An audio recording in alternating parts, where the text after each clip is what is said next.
Okay, let's take a look. Treant. Was there an MMR attached to this? I mean, it doesn't matter to me, but I find the higher in MMR you go, the harder it is to use Orb of Venom. But depending on your MMR, especially if people don't appreciate what Treant does, I think you can use Orb of Venom to great success, and I used to do it. But eventually people became used to playing Treant. They were good enough to know what to do, which is to avoid getting punched all the time. And they would stay away from trees, or they would cut the trees, and then the Orb of Venom became useless to me. Probably around Guardian or Crusader. Okay, that sounds like a great range for the Orb of Venom.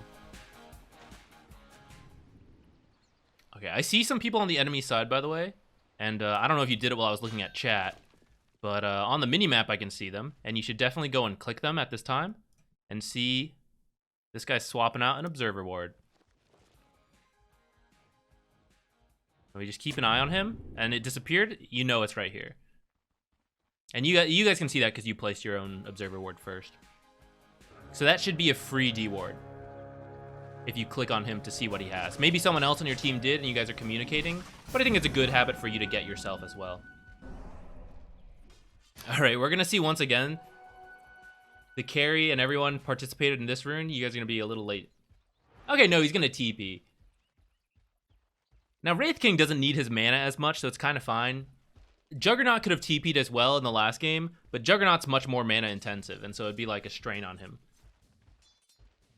Hold on, let's go back here a second. Okay, we're getting into the lane. Clicking on them could be good. All right, this Ven should have been punched like twice already. Now punch her back here. Ooh, go on this guy, go on him. That Q is his escape. If you Q him right there, and then you run at him and punch him twice, he's at half health right now. And he just has to run because he doesn't have his Q. So that would have been a really good time. Right now, I'm seeing a couple cases where we could have punched these people, but we haven't yet. Now, you're hitting like the creeps. That's great.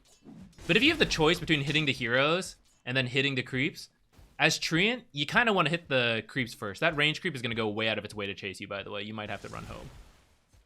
Oh, no, never mind. It came back. Nice. Wraith King at that point was still fine. So, like, you can prioritize your own creeps. See, this is good. Look, you hit her twice, so she's at half health. And I think you even canceled one of your first attacks. I think you could have had 3 attacks there.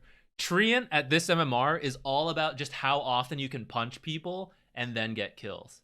Is it favorable to buy Oov and sell it early? I wouldn't.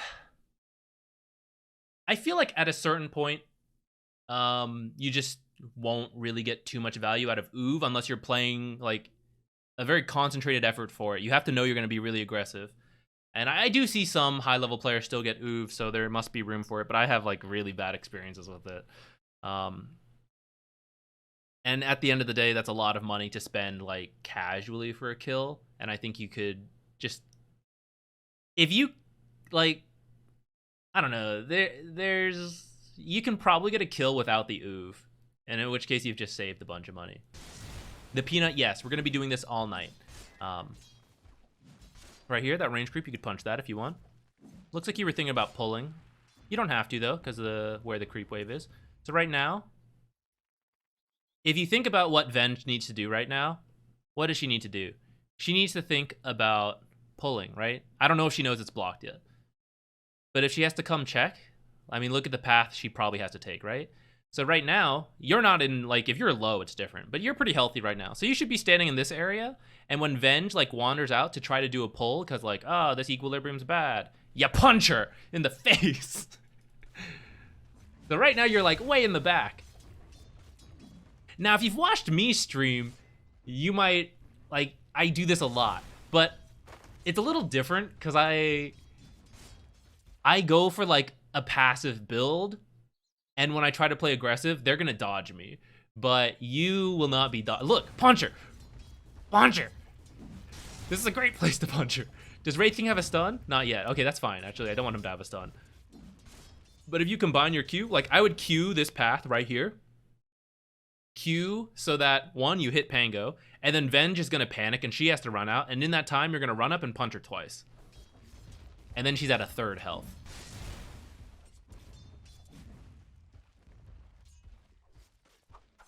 And you can even possibly take Leech Seed if you like Leech Seed is better at lower MMRs where there's more likely to get kill opportunities. So this is where you now go like do pulls and stuff. And you should identify that like right here. Actually, you can identify it as soon as it walks into the tower. Like as soon as this happens, I know that, okay, we're probably pushing out because the next creep wave will come, but it'll still be under tower. And we're gonna shove out. And as you can kind of see, that is what happens. Now, if you were here and Wraith King were here hitting your own creeps under their own tower the whole time, maybe it would have been fine. But at this point, I can identify we are pushing quite a lot. So if I want to pull, this is the time. Or if I want to stack, this is the time. And so we've missed the pull time. It's fine. But we got to walk there to stack now.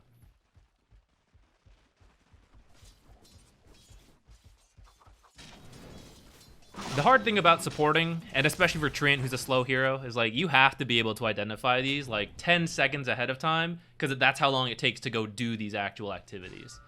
So it's very good on supports if you can like identify the stuff. You even have the worst case scenario of like having kobolds, which are the worst. But if you stack the kobold camp, then it's not so bad.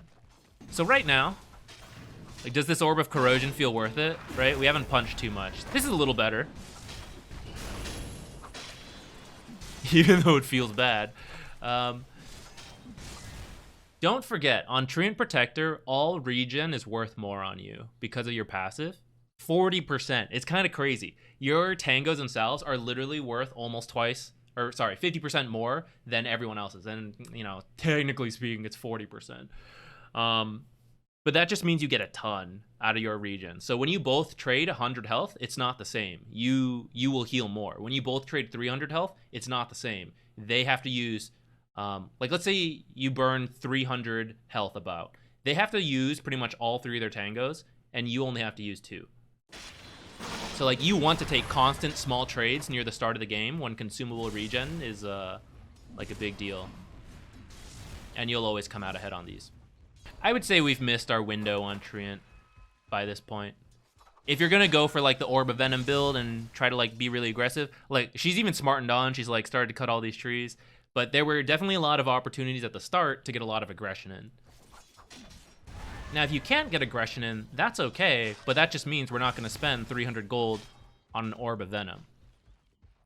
But if we're gonna spend this much money on the Orb of Venom, we want to be looking to play aggressively a lot. I think you got kobolds again. That's really unlucky. Oh, no, you didn't. You got hill trolls.